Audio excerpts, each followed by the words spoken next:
Welcome to the Daily Review. This is Fed Razak, Senior Trading Strategist here at CMTrading. And today is July 1st, 2024, and today is Monday morning. So looking at the highlights of the day, big tech takes a hit and sells lower. But first, looking at today's major economic events. So we start at the day, all day today, out of Germany. We have a preliminary CPI number coming out, and then at 4 o'clock South African time, out of the United States, an ISM Manufacturing PMI number coming out. Now, looking at the various markets, starting out with the Forex symbols, the euro gets a bounce, while the Japanese yen versus the euro actually makes new record lows. Now, looking at the indices, the Dow Jones and the NASDAQ slide lower. And looking at commodities, gold retracing, while natural gas sells off to support. Now, looking at the stocks, it's Amazon, Meta, and Google all selling off, which was the strongest, now is the weakest. Now, lastly, looking at cryptocurrencies, Bitcoin gets a bounce. So let's take a look at the markets and see what we can expect from today's trading.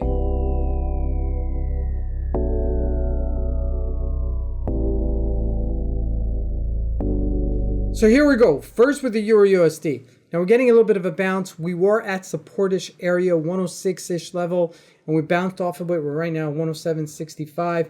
Now we've been trading between these two levels, 108.90 and 106.80, and we're just bouncing off that bottom rung of it as we're entering this week. Now we do have on Thursday FOMC, so that's an important matter. Now jumping into the Japanese yen. Last week, we traded to our lows. We're correcting itself. However, the euro is advancing versus the Japanese yen to making new record lows. Question is whether or not the dollar is going to do the same. Okay, that is something to consider and keep this on the radar because the euro-Japanese yen is a little bit more of a volatile pair than the USD Japanese yen. So you want to always trade the counter pair, the pair that is not the leading indicator, so that it'll catch up to the leading indicator, and that would be the USD Japanese yen. So keep that in mind and keep it on the radar between the USD, the Euro Japanese yen versus the USD Japanese yen. Always important to keep those two in line. Now looking at gold, not doing much, a little bit of a slide. However, looking at natural gas, we moved lower to supportish area at 255. This potentially could be an area that will bounce off of. Now looking at the U.S. markets, okay, so the Dow Jones slid just a little bit. Nothing to really write home about. Now, however, the NASDAQ did slide and there was some profit taking here. And we did have a little bit of a sell-off, if we call that 200 points. Okay, so looking at the individual stocks, which went down the most? Microsoft, look at that, 453 to 446. That's $7 move, okay, in a very short period of time, only in 1 day of trading. Facebook also took a little bit of a nosedive there, and so did Google and Amazon. Amazon selling off a little bit more aggressively, okay, and Google also. So all the big tech, all the FANG stocks, all sold off, and that is something of natural trading. Why? Because people are taking their profits, making record highs last week. So this is really natural. Now, I want to highlight this.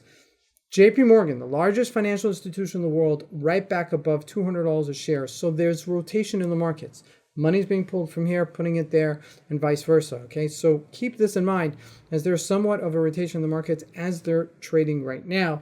Now, lastly, let's take a look at Bitcoin because that has been also a decent play, bouncing off of our supporters level. We hit 60K and we bounced right up a bit. I mean, this is really just almost algorithmic trading.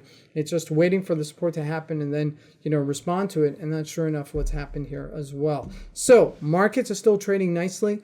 Okay, altogether, they're still in character. There may be a lighter trading session this week because Thursday is Independence Day. It's a national holiday in the United States, and we'll see lighter trading volume as a result of it. Might carry on to Friday and then over the weekend. So keep that in mind. Although it's NFP this Friday, we'll see how it actually pans out. This is Fed Razak. I want to wish you guys a great trading day. Thank you.